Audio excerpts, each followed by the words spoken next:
வணக்கம் நண்பரே. என்னை நீங்கள் முதலில் கேட்கிறீர்கள் என்னால் இந்த காணொளியிலிருந்து கேட்பது நல்லது. ஏன்னா இதன் மூலமாக ஒரு மாற்றத்தை நான் முடிவுக்கு கொண்டு வரேன். ஒரு முடிவை நான் தொடங்கி வைக்கிறேன்னு சொல்லலாம். அதாவது ஒரு முடிவு முடிய போகுது, இன்னொன்று தொடங்க போகுது. ஸோ கொஞ்சம் குழப்பமாக இருக்கலாம். பொறுமையாக கேட்டிங்கன்னா புரியும். அது இந்த சேனலுக்கு பேர் மௌனாலயம். மௌனமே கடவுள், அதுதான் நான் முன்வைப்பது. இப்போது கடவுள் இருப்பதற்கு ஏதாவது ஒரு இடம் வேணும் இல்லையா? அப்போது மௌனம் எங்கே இருக்குது யோசிச்சு பாருங்கள். கடவுள் தூணிலும் இருக்கிறார், துரும்பிலும் இருக்கிறார், அண்டத்தில் உள்ளது பிண்டத்திலும் உண்டு. பல்வேறு விதங்களில் பல விஷயங்கள் சொல்லப்பட்டிருக்கு. அதை எல்லாமே நம்ம மௌனத்துக்கு போட்டு பார்க்க முடியும். அப்போ மௌனமே கடவுள் என்பதை நம்மால் புரிந்து கொள்ள முடியும். சரி, அதனால் ஏதாவது பயன் இருக்கா? ஒரு பயன் என்பது அது ஒரு இடத்தில் ஒரு குறிப்பிட்ட நேரத்தில் நிலை கொள்ளும் போது தான் உருவாகும். அதாவது ஒரு விஷயம் ஒரு காலத்தாலும் இடத்தாலும் பிணைக்கப்படும் போது தான் அதற்கு ஒரு உருவம் வடிவம் கிடைக்கும். அதன் பிறகுதான் அதற்கு ஒரு பயன் உருவாகும். அப்போது மௌனத்தினால் ஏதாவது பயனுண்டா அப்படின்னா, அது முதல்ல மௌனத்தை கட்டுக்குள்ளே கொண்டு வரணும் இல்லையா? அதை எப்படி கட்டுக்குள்ளே கொண்டு வர்றது? அதுக்கு தான் உடல். இப்போ அந்த மௌனத்தை நாம் உடலில் உணர வேண்டும். மௌனம் என்பது மனதால் அமைதியாக இருப்பது கிடையாது. அதை நம்ம மன உறுதியை கொண்டு கூட செய்ய முடியும். பல்ல கடிச்சிட்டு அப்படியே இருக்கிட்டு வாய் மூடிக்கிட்டு இருக்க முடியும். அது உண்மையான மௌனம் கிடையாது. அது மௌனமாக இருப்பது போல நடிப்பது. அதுக்குள்ளே உள்ளுக்குள்ளே நம்ம குமுறிக்கிட்டு இருப்போம். வெளியில் பார்ப்பவங்களுக்கு அமைதியாக இருப்பது போல தான் தோணும். கடவுள் போல் அப்படியே சாந்தமாக இருக்கிறாரேன்னு தோன்றும். ஆனால் நமக்கு உள்ளுக்குள்ளே நமக்கு இருக்கும் வழிகள், நாம் என்ன உணர்கிறோங்கிறது நம்மளுக்கு தான் தெரியும். இப்போ நான் சொல்வது அந்த மாதிரியான ஒரு மௌனத்தை கிடையாது. அதாவது மௌனம் தானாக உருவாகணும். ஒரு சுயம்பு. கடவுள் என்பது ஒரு சுயம்பு தான் எப்போவுமே. அது எங்கே இருந்தாலும் சரி. நாம உருவாக்குற கடவுள் நம்மை போலவே இருப்பார்.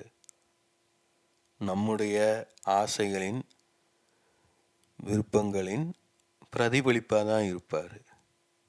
அதனால் நம்ம அந்த கடவுள் நமக்குள் உருவெடுக்க விரும்பணும். அது ஒரு விதை முளைப்பது போலன்னு ஒரு உதாரணம் வச்சுக்கலாம். இப்போது அந்த விதைங்கிறது என்ன?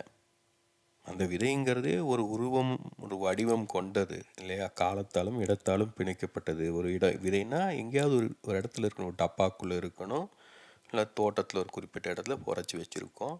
இப்போ மண்ணுக்குள்ளே அது இருக்குது. இப்போ அதை போல தான் திருப்பியும் மௌனத்தை நம்ம பயன்பாட்டுக்கு கொண்டு வரணும்னா அதை ஒரு உருவத்துக்குள் வடிவத்துக்குள் அடைக்கணும்.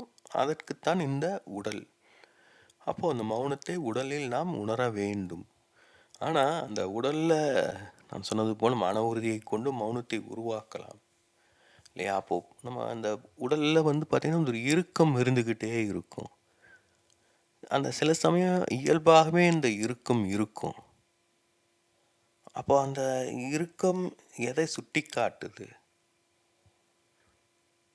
ஆனால் அந்த இறுக்கம்ங்கிறது பார்த்திங்கன்னா மௌனத்துக்கு எதிரானது. அதாவது மௌனத்தை ஒரு கனமான மௌனம், மென்மையான மௌனம்னு கூட பிரிக்கலாம். அதாவது இன்னும் கொஞ்சம் நான் இதை பிரிக்கிறேன். ஏன்னா மௌனத்தை நாம் சொல்லலாம் நன்றாக இல்லையா?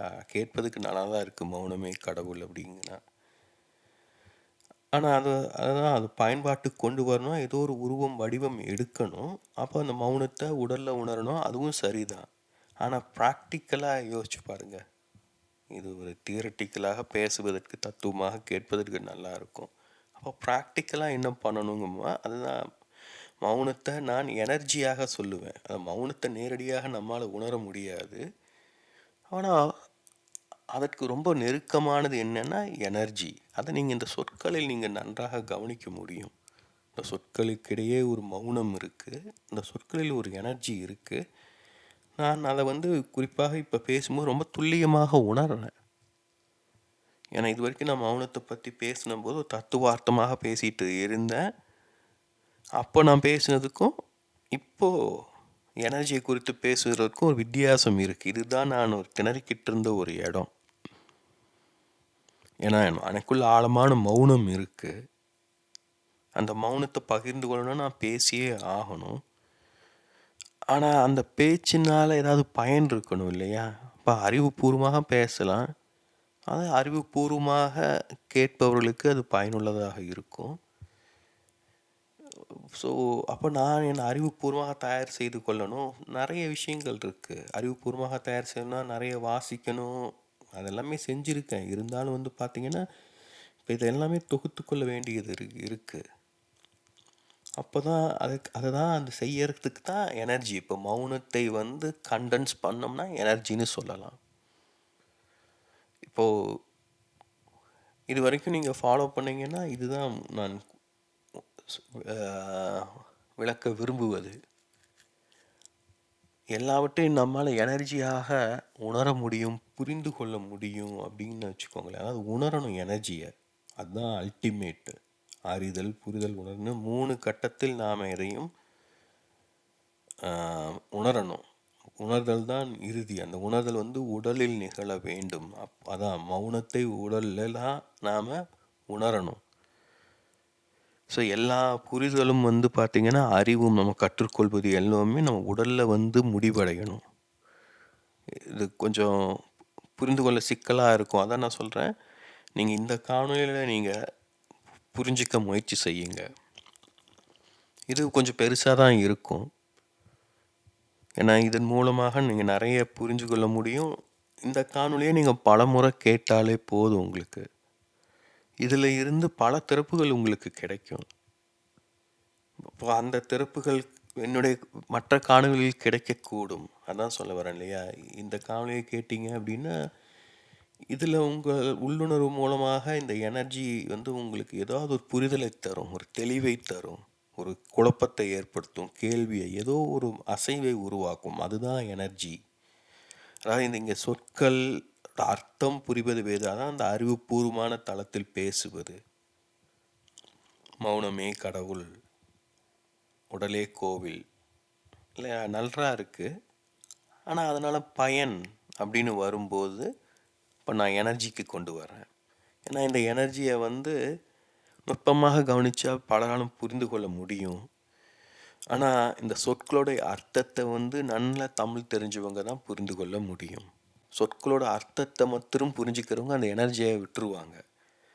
எனர்ஜியை புரிந்து கொள்ள முயற்சி செஞ்சா அந்த சொற்களை புரிந்து கொள்ள முடியாது. அந்த இரண்டுக்கும் ஒரு சமநிலையை கொண்டு வரணும். அதற்கு ஒரு அளவு அறிவும் வேண்டும், அதே சமயம் நம்மளுக்கு இடம் ஒரு அன்பும் ஒரு புரிந்து கொள்ளும் திறனும் வேண்டும். இப்போ இதுதான் நான் விளக்க விரும்புகிறேன். இப்போது இதெல்லாம் மௌனத்தின் மூலமாக விளக்க முடியாது. ஸோ பேச வேண்டியது இருக்குது. அப்போ அந்த பேச்சில் வெறும் வார்த்தைகளை போட்டு நிரப்பாமல் ஒரு எனர்ஜியை கொண்டு வர வேண்டியது இருக்குது. அதுக்கு பல்வேறு வழிமுறைகளை கடைப்பிடிக்க வேண்டியது இருக்குது. இப்போ அதை எல்லாவற்றையுமே நீங்கள் இந்த சேனலில் இது வரைக்கும் நான் உருவாக்கிய காணொலிகளிலிருந்து கண்டுகொள்ளலாம். ஆனால் முன்பே சொன்னது போல் இது ஒரு இந்த காணொலி மூலமாக ஒரு மாற்றத்தை கொண்டு வரேன். அதாவது ஒரு முடிவை கொண்டு வரேன். இப்போ அந்த புதிய தொடர்கள் இன்னொரு வித்தியாசமான கோணத்தில் இருக்கும். ஏன்னா இது நாள் வரைக்கும் என்னுடைய துக்கத்தை நான் பிரதானமாக வச்சு பேசிகிட்டு இருந்தேன். இப்போ அதை கடக்க வேண்டிய தருணம் விட்டது. ஸோ அதை தான் இந்த படத்தின் மூலமாகவும் நான் விளக்கி இருக்கேன். இப்போது நுட்பங்கள் பல இருக்குது. ஒவ்வொரு காணொலியிலையும் நாம் பயன்படுத்தும் படங்கள், நான் பயன்படுத்தும் சொற்கள், இதெல்லாம் நாம் பல நுட்பங்கள் இருக்குது. இப்போ நீங்கள் உங்களுக்கு தேவையான விதத்தில் இதை விரித்து கொண்டு செல்ல முடியும். இப்போ இதை நீங்கள் ஆன்மீக கோணத்தில் ஒரு நிம்மதியை, நிறைவை, தேடினீங்கன்னா அதையும் நீங்கள் உணர முடியும். இல்லை உங்களுடைய நோக்கம் வந்து வாழ்க்கையில் வெற்றி பெறுவது, ஒரு ஆளுமையை கட்டமைப்பது, லௌகீகமாக ஒரு அடையாளத்தை உருவாக்குவது, அதையும் அடைய முடியும். எதுவுமே தவறு கிடையாது. நாம் அடையும் வழிமுறை ரொம்ப முக்கியம். இதெல்லாம் தான் நம்ம விரிவாக பேசியிருக்கேன், பேச போகிறேன். அப்போ இதெல்லாம் பேசுனா சிலருக்கு பிடிக்கும், சிலருக்கு பிடிக்காது, சிலருக்கு போராக இருக்கும், நிறைய விஷயங்கள் இருக்குது. இப்போ அதெல்லாம் தான் சொல்கிறேன் இல்லையா. இப்போ இது வரைக்கும் நான் எனக்குன்னு ஒரு பாதையை உருவாக்கிக்கிட்டேன். இனிமேல் ஒரு புதிய பாதையை உருவாக்க போகிறேன். அது இன்னும் பலரை சென்று அடையும் விதத்தில் இருக்கும். அப்போது இதெல்லாம் எப்படி உருவாகுது இந்த மாற்றங்கள்? இதை எல்லோராலும் நிகழ்த்த முடியும். அதன் அடிப்படையில் நீங்கள் விரும்புவது எதுவானாலும் அதை அடைவது எப்படிங்கிற தொடரை பேசிகிட்டு இருக்கேன். இப்போ இதற்கு முன்னாடி அதோட 2ஆம் பகுதியை பதிவு செஞ்சேன். நீங்கள் அதையும் கேட்டு பாருங்கள். அதை அடுத்து வந்து பார்த்தீங்க அப்படின்னா, நான் சொல்வதை போல் வாழ்க்கை வந்து ஒரே நேரத்தில் ஒரு பல திசைகளில் விரிவது. ஒரு மரம் வந்து பல திசைகளில் வளருது. ஆனால் மனிதன் மட்டும்தான் நாம் ஒரே ஒரு கோணத்தில் வளர பார்க்குறோம். அது வந்து சாத்தியம் கிடையாது. அது இயற்கைக்கு முரணானது. அதே சமயம் பல திசைகளில் நம்மால் ஒரே காலத்தில் வளரவும் முடியாது. ஏன்னா நம்ம கவனமும் இருக்கணும். இப்போ இதெல்லாம் தான் சொல்கிறேன். இதுக்கெல்லாம் இடையில் ஒரு சமநிலையை பேணணும். அது சிரமமானது அல்ல. அதை பெரும் முயற்சி இல்லாமலே அடைய முடியும். செயலற்ற செயலின் மூலமாகவே அதை அடைய முடியும். ஆனால் அது பொறுமை வேணும், புரிந்து கொள்ளும் திறன் வேணும், கவனிக்கும் திறன் வேண்டும். இப்போ அதெல்லாம் என்ன எப்படிங்கிறத நான் சொல்கிறேன். இந்த சேனல்லேருந்து நீங்கள் கற்றுக்கொள்ள முடியும். அதற்கு தான் இந்த சேனலு. ஸோ நீங்கள் கேட்கும் முதல் காணொலின்னா இவ்வளோ நேரம் கேட்டிருந்தீங்கன்னா மகிழ்ச்சி. இப்போ இதிலிருந்து உங்களுக்கு ஏதாவது புரிஞ்சிச்சா? ஏதாவது நீங்கள் கிரகித்து கொள்ள முடிந்ததா? இப்போ இதோட நான் இன்னும் பல காணொலிகளை வலையேற்ற போகிறேன் ஒரே நேரத்தில். இப்போது அதற்கான இணைப்புகள் எல்லாம் நான் இந்த டிஸ்கிரிப்ஷன்ஸில் தர்றேன். பாருங்கள், அதில் எந்த தலைப்பு உங்களுக்கு உகந்ததாக இருக்குன்னு அதிலிருந்து தொடங்குங்க. ஏன்னா இந்த காணொலிகள்லாம் ஒரே நாளில் உருவாக்குனது. வெவ்வேறு மனநிலைகளில், வெவ்வேறு புரிதல்களில் நிலைகளில் உருவாக்கின அந்த இருக்கும் இந்த எனர்ஜி அதெல்லாம் நீங்கள் கவனிக்கலாம். ஒவ்வொருவருக்கும் கண்டிப்பாக ஏதோ ஒன்று கிளிக் ஆகும் உள்ளுக்குள்ளே. அதை பற்றி நான் இன்னொரு இடத்துல விரிவாக பேசியிருக்கேன். அதனால தான் சொல்கிறேன். இதெல்லாம்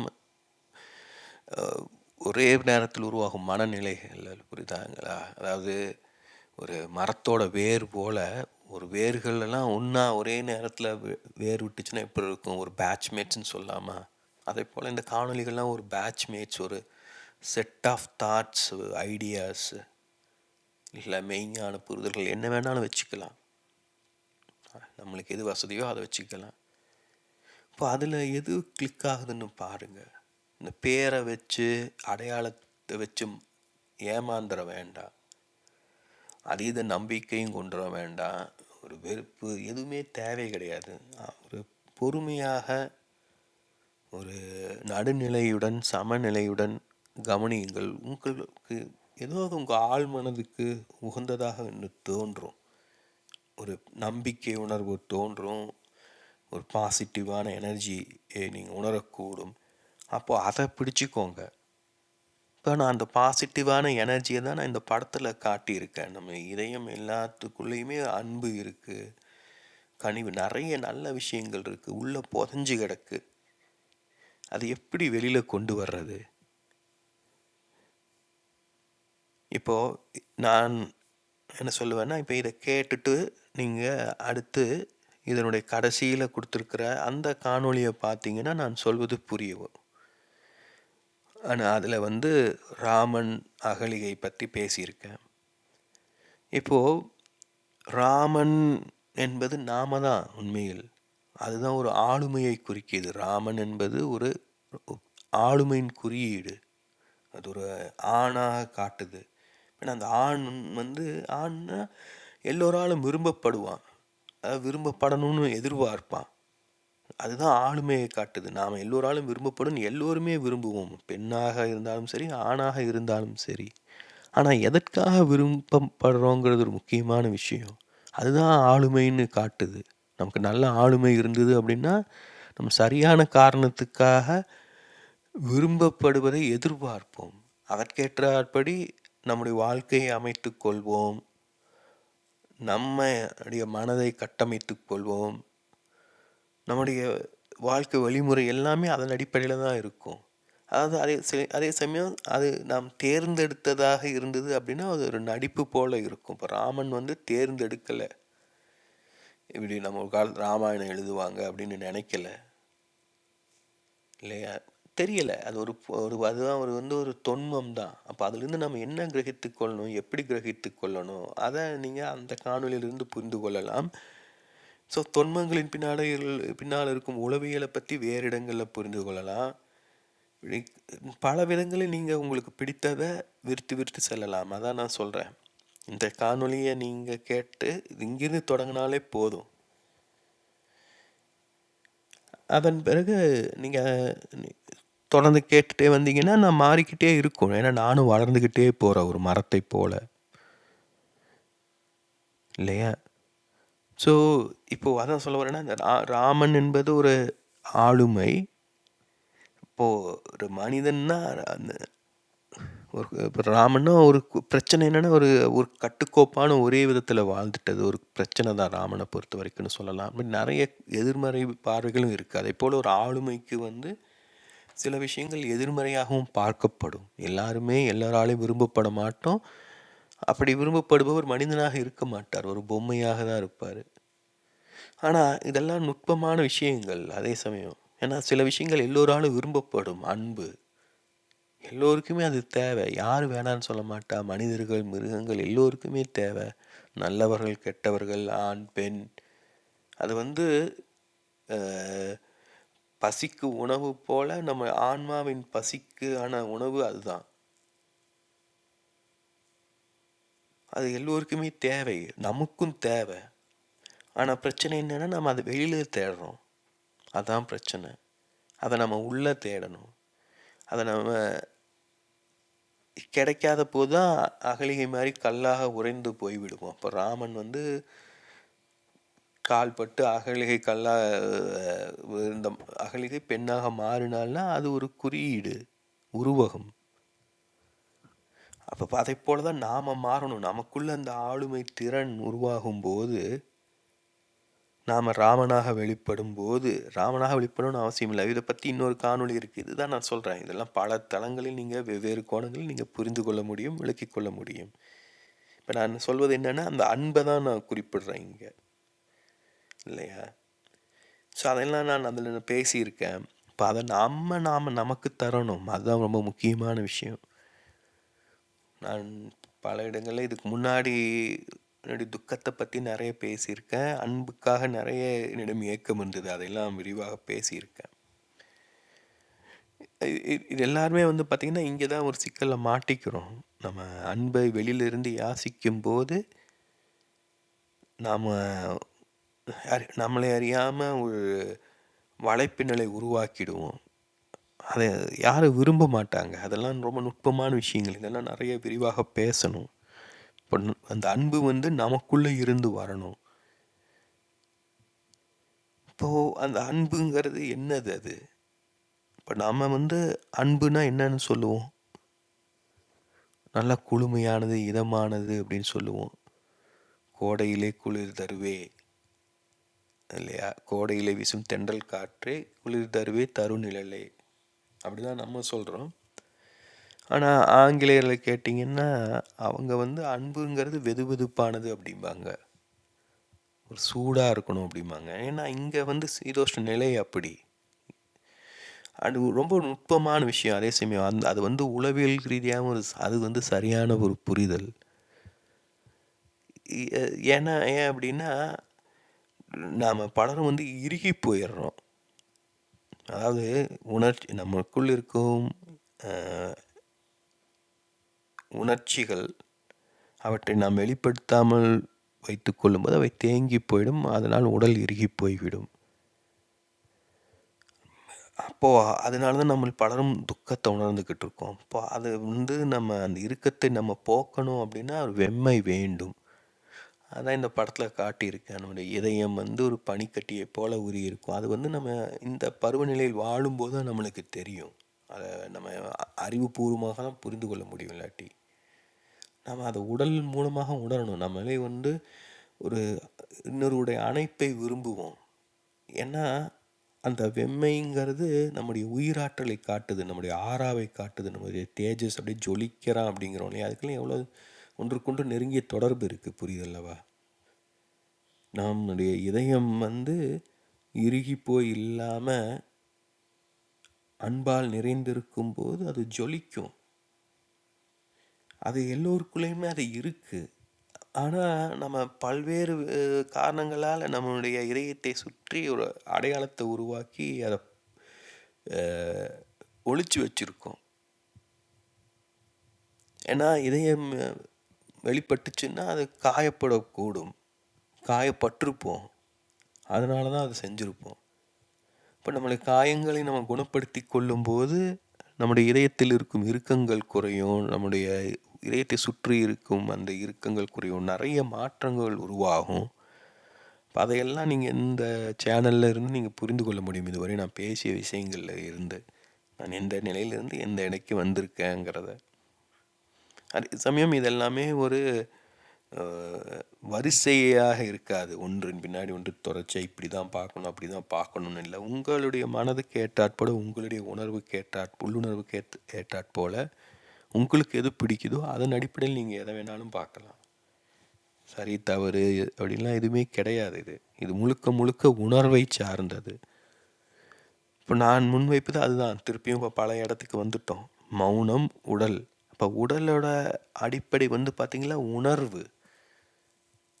உடலில் உணர்வு இருந்தால் தான், உடல் எதையாவது உணர்ந்தால் தான், நம்முடைய உடலை தொடும்போது யாராவது எதையாவது உணர்ந்தால் தான் நம்முடைய உடல் இருக்குன்னு பொருள். அந்த உணர்வு ஒரு வெம்மையாக, ஆறுதல் தருவதாக, இதம் தருவதாக இருந்தால் தான் நம்ம உயிரோடு இருக்கிறோம் என்று பொருள்.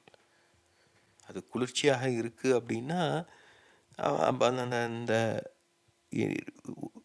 வெம்மையை நாம் உருவாக்கணும். நம்முடைய இதயம் இறுகி போயிருக்கு, ஏதோ ஒரு பிழை இருக்குது எங்கேயோ, நம்மளுடைய உயிராற்றல் செயல்படுவதில் தடை இருக்குது. ஏன்னா அந்த உயிராற்றல் தான் அந்த வெம்மையை தருவது. இதையெல்லாம் நம்ம விரிவாக பார்க்கணும். நான் இது வரைக்கும் நிறைய பேசியிருக்கேன், இன்னும் பேச வேண்டிய விஷயங்களும் நிறைய இருக்குது. அப்போது இந்த இடம் ஒரு முக்கியமான இடத்த சொல்லுது. நான் முன்னாலே சொன்னது போல், இப்போ நீங்கள் இது முதல் காணொலியாக இருந்தது அப்படிங்கிற பட்சத்தில் இதை அடுத்து அந்த இறுதியில் கொடுத்துருக்கிற காணொலியை பார்க்கலாம், இல்லை டிஸ்கிரிப்ஷன்ஸில் இருக்கிற மற்ற காணொலிகளில் எதையாவது தேர்ந்தெடுத்து பார்க்கலாம்.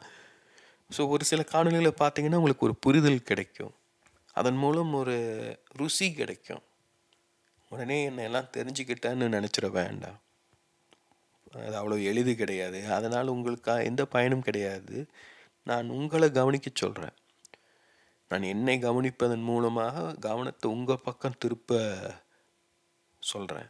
எனக்கு இப்படிலாம் நடந்திருக்கு, நான் இப்படிலாம் புரிஞ்சுருக்கேன், வாழ்க்கை இப்படியெல்லாம் பார்க்கலாம், ஏன் இப்படியெல்லாம் செய்யக்கூடாது அப்படின்னு நான் கேள்விகளை முன்வைக்கிறேன், பார்வைகளை முன்வைக்கிறேன். அதில் சிலதெல்லாம் ஆறுதல் தருவதாக, இதம் தருவதாக இருக்கும், சிலதெல்லாம் கோபம் ஊட்டுவதாக, எரிச்சல் தருவதாக கூட இருக்கும். இப்போ நான் சொல்வது அதெல்லாம் உங்களுக்குள் ஏற்படுத்தும் அந்த உணர்ச்சிகளை கவனியுங்கள். அதுதான் அழகு, அதுதான் முக்கியம். அது நாம் உயிரோடு இருக்கோங்கிறத சுட்டி காட்டுது. நீங்கள் உயிரோடு இருக்கீங்கன்னு சுட்டி காட்டுறேன் உங்களுக்கு.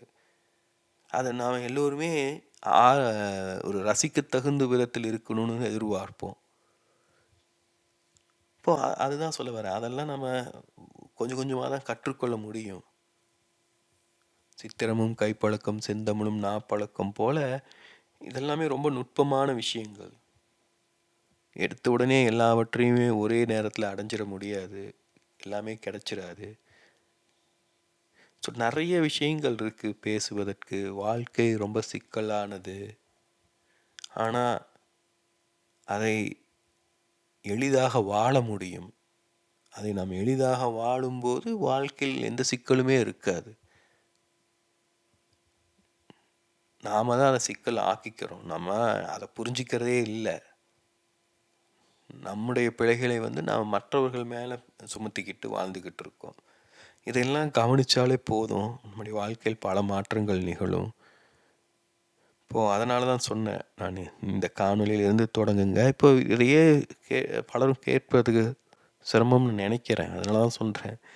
ஒரு காரணத்தோடு தான் கொஞ்சம் விரிவாகவே பேசிகிட்டு இருக்கேன். ஏன்னா பல விஷயங்களை நீங்கள் கவனிக்க முடியும். எவ்வளவு பொறுமையாக நீங்கள் கேட்குறீங்களோ, இறுதி வரை கேட்குறீங்களோ, அப்போ உங்கள் மனநிலையில் ஏற்படும் மாற்றங்களை கவனியுங்க.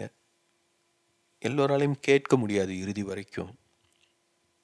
பலர் பாதிலே நிறுத்திடுவாங்க, சலிப்பால் நிறுத்துவாங்க, இல்லை இதுவே போதும், இல்லை இதுவே ஹெவியாக இருக்குது, இதுவே புரியல, என்ன காரணம் வேண்டுமானாலும் இருக்கலாம். இப்போ இறுதி வரைக்கும் வர்றீங்க அப்படின்னா உங்களிடம் ஒரு எனர்ஜி இருக்குது, அதனால் என்ன தொடர முடியுது, இல்லை அந்த ஃப்ளோ ஈஸியாக இருக்குது, ஏதோ ஒரு காரணம் இருக்கும் இல்லையா? அதே சமயம் இது நான் 30 நிமிடங்களில் நிறுத்த போகிறேன், இதை விட நீளமான காணொளிகள் இருக்குது, இன்னும் எதிர்காலத்தில் இன்னும் நீளமாக பேச போகிறேன், எப்படி வேண்டுமானாலும் பேசுவேன். அந்த எனர்ஜிக்கு நீங்கள் தயாராக இருக்கணும். இது ஒரு ஒரு விதமான மனப்பயிற்சி, வாழ்வியல் பயிற்சி, எப்படி வேண்டுமென்னாலும் சொல்லலாம், ஒரு மொழி பயிற்சி, மொத்தத்தில் பார்த்திங்கன்னா ஒரு எனர்ஜியை குறித்த பயிற்சி. இப்போ இதை கேட்டுக்கிட்டே இருக்கும்போதே உங்கள் மனதில் சில புரிதல்கள், தெளிவு கிடைக்கும். அப்படியே கேட்டுக்கிட்டே போகலாம். சில பேர் நிறுத்தி சிந்திக்கலாம். சில பேர் என்ன வளவலான்னு பேசிக்கிட்டு ஏதாவது என்ன செய்யலாம் அதை சொல்லுங்கள் சுருக்கமாக அப்படின்னு நினைக்கலாம். ஸோ என்ன நீங்கள் பண்ணுறீங்கிறது உங்களுக்கு தான். அது என்ன கேட்பதற்கு பொதுவாக ஏன் நீங்கள் அதை செய்யக்கூடாதுன்னு நான் கேட்பேன். இப்போ நம்ம எல்லாருமே அப்படி தான் வாழ்ந்துக்கிட்டு இருக்கோம். நம்மளுக்கு பிடித்தபடி மற்றவங்க இருந்துட்டால் வாழ்க்கையில் எந்த சிக்கலுமே இருக்காது அப்படின்னு நினைக்கிறோம். நமக்கு பிடிச்சபடி நாம் இருந்துட்டோம் அப்படின்னா நமக்கு பிடிச்ச வேறு யாரும் நமக்கு தேவையே கிடையாதுன்னு நான் சொல்லுவேன். நமக்கு நம்மளை பிடிக்கல, நம்மால் நம்மை ஏற்றுக்கொள்ள முடியல, அதனால் நாம் நம்மை ஏற்றுக்கொள்ளக்கூடிய இன்னொருவரை தேடிக்கிட்டு இருக்கோம். அதற்காக நம்மை பல விதங்களில் மாற்றிக்கொள்ள தயாராக இருக்கோம். இல்லை நாம் மாற்றிக்கொள்ளும்படி கட்டாயப்படுத்தப்படுகிறோம். நிறைய நுட்பமான விஷயங்கள் இருக்குது. இதெல்லாம் நாம் தான் கவனிக்கணும். ஏன்னா நம்முடைய வாழ்க்கையை பற்றி நமக்கு தான் தெரியும். மற்றவர்கள் என்ன வேணாலும் பேசலாம், சொல்லலாம். நாம் நம்ம வாழ்க்கையை பற்றி மற்றவங்ககிட்ட இப்படி வேண்டாலும் பேசலாம், விளக்கலாம். கடைசியில் பார்த்தீங்கன்னா எல்லாம் வார்த்தைகளாக தான் போய் முடியும். எல்லோராலும் அந்த வார்த்தைகளை, அந்த உணர்ச்சிகளை, அந்த எனர்ஜியை புரிந்து கொண்டு வெளிப்படுத்த முடியாது. இப்போ நான் தான் சொல்கிறேன் திருப்பியும். பல விஷயங்களை இந்த டிஸ்கிரிப்ஷனில் கொடுத்துருக்கிற காணொலிகளில் பேசியிருக்கேன். இதெல்லாம் இணைத்து பார்த்தாலே சில மணி நேரங்கள் வரும். அந்த சில மணி நேரங்களை உங்கள் வாழ்க்கைக்காக முதலீடு செய்ய முடிஞ்சிச்சு அப்படின்னா உங்களுக்கு தேவையான புரிதல்கள் கிடைக்கும். நான் தான் சொல்கிறேன், நீங்கள் விரும்புவது எதுவானாலும் அதை அடைய முடியும். அதை எப்படின்னு அந்த காணொலியை பார்த்து புரிஞ்சு கொள்ளலாம். அதில் நான் பேசுவதும் எனர்ஜியை தான் பற்றி பேசுவேன். அப்போ அந்த எனர்ஜி நிலையை அடையணும் அப்படின்னா அந்த தொடரை மட்டும் பார்த்தா பத்தாது, நீங்கள் மற்ற காணொலிகளையும் பார்க்கணும். அதே சமயம் என்னுடைய காணொலிகளில் மட்டும் பத்தாது. உண்மையில் நீங்கள் மற்ற ஆசிரியர்கள், நூல்கள் அதெல்லாம் வாசிக்கணும். பல்வேறு விதமாக நீங்களும் எனர்ஜியை கிரகித்து கொள்ளணும். ஸோ வாழ்க்கையில் வெற்றி பெறுவதற்கு ஒரே வழி என்னன்னா அது நிகழ அனுமதிப்பது தான். எது நிகழ? வாழ்க்கை நிகழ. ஏன்னா வாழ்வதே ஒரு வெற்றி தான். தனியாக வெற்றி பெறணும்னா எந்த அவசியமே கிடையாது. ஒழுங்காக வாழ்ந்தாலே போதும்.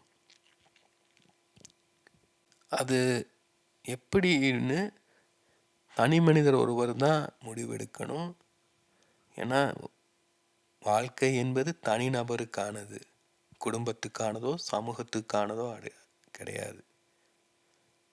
நம் வாழ்க்கை நம் தேர்வு, நம் வாழ்க்கை நம் பொறுப்பு.